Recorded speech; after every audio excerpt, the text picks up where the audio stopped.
Hey mga brods, dismayadong Barangay Nebra San Miguel sa kanilang Game 5 against TNT Tropang Giga sa ating finals round. Dahil ito na nga mga kabrods, isa itong naging blowout game. So sayang mga brods, ang dami pa ng fans ang dumalo. Sinasabi nga nila parang binenta ito ni Justin Brownlee. So recap lang tayo mga kabrods sa first quarter. Medyo dikit-dikit pa nga ang labanan natin mga kabrods. Di rin natin nakakalain na lalayo ang TNT Tropang Giga. At pagkatapos niyan second quarter na tayo mga brods, dito na umiinit sina Oftana Pugoy and Ronde Hollis Jefferson, while sa Ginebra, Justin Brownlee struggling pa rin sa labas as well as Adre Abarrientos. After ng second quarter, 56-33 lamang ang Tropang Giga. Dito na tayo sa second half mga kabrods. Dito napakalayo na ng lamang ng TNT Tropang Giga mga brods. Hindi talaga makalapit ang Barangay Nebra San Miguel dahil halos lahat sila nagtulong-tulong mga brods, mapa-locals. Maski si Ronde talagang pinapasahan na lang din niya yung mga locals niya dahil umiinit sila.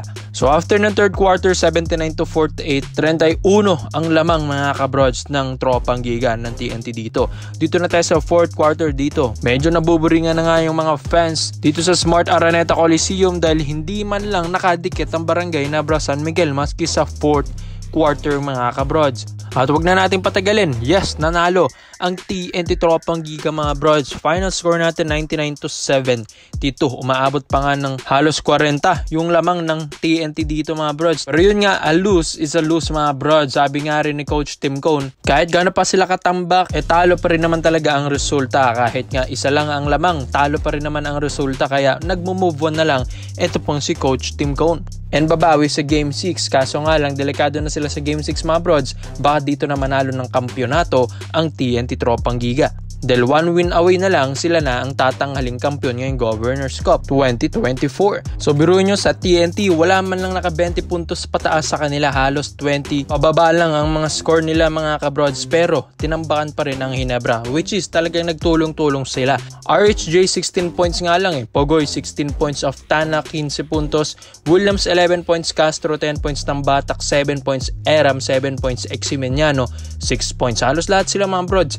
And ito naman pong sa Ginebra, Scary Thompson 13 points, yan ang pinakamataas sa 13. Tenorio 13 puntos, Holt 10 points, and Justin Brownlee 8 points. Abarrientos 7 points, Aguilar 6 points lang. So dito na nga nagtataka yung mga fans, 8 points lang ang nabigay ni Justin Brownlee sa Game 5 mga brods. History ito ni Justin Brownlee, ito na yung pinaka-lowest points niya dito sa career niya sa PBA mga kabrods. Pinakamababa na nga dati yung 10 points niya doon sa 2016 championship round against Meralco Bolts. Yun na yung pinaka-lowest sa career niya mga brods. Pero ito na yung pinakamababa ngayong 8 points niya mga kabrods. Sabi nga nila, binenta ba ito ni JB? Well, kung makikita nyo naman, talagang struggling. Ito pong si JB mga brods. Sabi nga ni Coach Tim, tao lang naman. Si Justin Brownlee nagkakamali rin ito. Pero yun nga, napakaalat niya mga kabrods sa field. So ito lang ibig sabihin niya mga brods, napakaganda ng depensa ng TNT dito kay Justin Brownlee. And sa the rest ng Barangay Nebra players, talagang nalimitahan nila mga kabrods. Ang ganda ng opensa, dribble drive offense din with Coach Chot Reyes. Kaya itong Game 5 mga kabrods, para sa kanila talaga ito. So 3-2 na tayo mga brods, 1 win away na lang, mananalo na ang TNT Tropang Giga. Sa tingin nyo mga brods, makakaisa pa ba ito pong Barangay Nebra San Miguel para ma-force nila sa do or die game sa Game 7? Kaya komento mo lang opinion mo dito mga brods at isayin natin yan. This video is brought to you by 1xBet. So matagal ko nang ginagamit ito mga brods at kumikita na rin ako dito, kaya i-share ko ito sa inyo kung saan ito pong 1xBet ay isang betting platform. Pwede kang tumaya dito ng mga paborito mong kuponan, mapa PBA, NBA at kahit anong sports mga brods. Saktong-sakto PBA finals, mainit-init na finals ng Ginebra versus TNT Tropang Giga. Ang link ay nasa description box natin mga brods. Tapos nasa comment section naman ng Twitter, mga kabrods. Gamitin ang promo code na 1x overrated. Get up to 5,000 deposit bonus mga kabrods. So dito naman po tayo sa kabilang balita naman natin mga brods. Well, alam natin na ito pong si JB ay yes, napapagod na rin mga brods. Tapos may upcoming games pa tayo sa FIBA Asia Cup qualifiers ngayong November na rin mga kabrods. Itong Ginebra, pag-iisipan na nila ito mga brods na why not palitan ito pong si Brownlee. Lalong-lalo na ay nahihirapan na rin ito sa finals round. Tapos naka 8 points nga lang, di ba mga brods? So pagod na talaga si JB at may edad na rin. Kaya ito na nga mga brods, gusto ng Ginebra Ito po palang si Thomas Robinson. Yes, ang dating import ito ng SMB na pinakawalan agad tapos kinuha ng NLEX Road Warriors last year. So ito po ay may 6'10" na height. Tapos ito ay former NBA player pa mga kabrods. 5 years sa NBA from Sacramento Kings. Tapos huli na niyang pinaglaruan yung Los Angeles Lakers nung nandyan pa si Kobe Bryant mga kabrods. So magaling ito pong player na ito.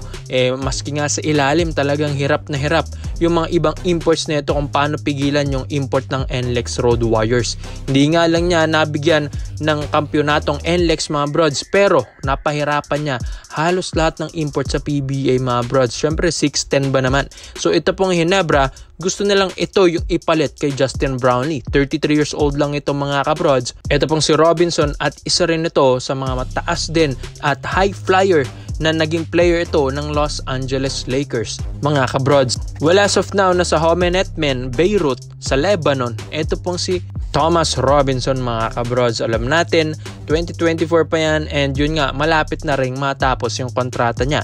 Dahil dito sa ating Commissioner's Cup mga brods, magsisimula na this month na rin. Kaya ito pong si Thomas Robinson, pwede na nila itong kunin na dahil matatapos na rin ang kanyang kontrata this year dyan sa Lebanon. So malakas na player ito mga brods, malakas na import, mas malaki kay JB, mas malakas at power forward pa. Pwede pa maging sentro mga kabrods, at yun ba, hindi na mahirapan si Japeth Aguilar next season dahil syempre di ba mga brods, wala tayong height limit na import next season mga brods. So it means halos lahat din ng mga PBA teams ngayon naghahanap ng mga 7-footer pataas. Syempre susulitin na nila ito dahil 2016 pa nung huling nagkaroon tayo ng no height limit import sa PBA.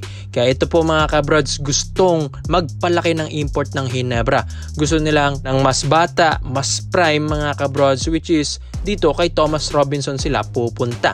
Well, alam naman natin si JB, malakas na import yan kahit hindi yan nag-NBA. Pero syempre, di na rin naman na bumabata ito pong si Brownlee mga kabrods. Tapos gagamitin pa ng gilas sa FIBA Asia Cup qualifiers this month. So talagang pagod si JB mga brods. Why not ipagpahinga siya at mag-explore ng panibagong import ang Ginebra, di ba? Hindi naman masama kung magpalit ka ng import kay Justin Brownlee, di ba mga brods? Malaking respeto natin sa kanya. Pero syempre, kailangan din naman ng pahinga ng isang 36 years old na super import ng Barangay Ginebra San Miguel. Kaya ito, gusto na lang kunin. Ito pong si Thomas Earl Robinson, 33 years old lang mga kabrods, prime na prime niya, at ang ganda pa ng nilalaro niya dyan sa Lebanon. Kaya ang ganda at exciting ito mga brods kung ito yung magiging import ng Ginebra. Pinag-iisipan na rin kasi ng Ginebra. Ito pong si Dwight Howard. Well, isa na rin yan sa mga pagpipilian ng Barangay Ginebra San Miguel. Well, alam natin napunta na ito ng SMB. Ito pong si Thomas Robinson, at dun pa lang meron ng contact agad ang Ginebra dyan. Syempre, SMC team din yan.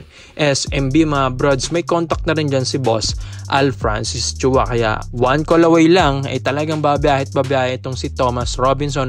At alam naman natin, ang taas din ng bigayan ng sahod dyan sa Barangay Ginebra San Miguel pag import ka pa. So exciting ito mga kabrods, magkakaroon na naman ng panibagong import ang Ginebra if ever na pagpahingahin nila si Brownlee. Huling nagpalit ang Ginebra last season Governor's Cup din mga brods, kung saan kinuha nila si Tony Bishop that time. So mapapalitan na ba ulit si Brownlee this Commissioner's Cup? Kaya komento mo lang pa nyo dyan mga brods, at isa-isa natin yan. Salamat po sa panonood mga brods.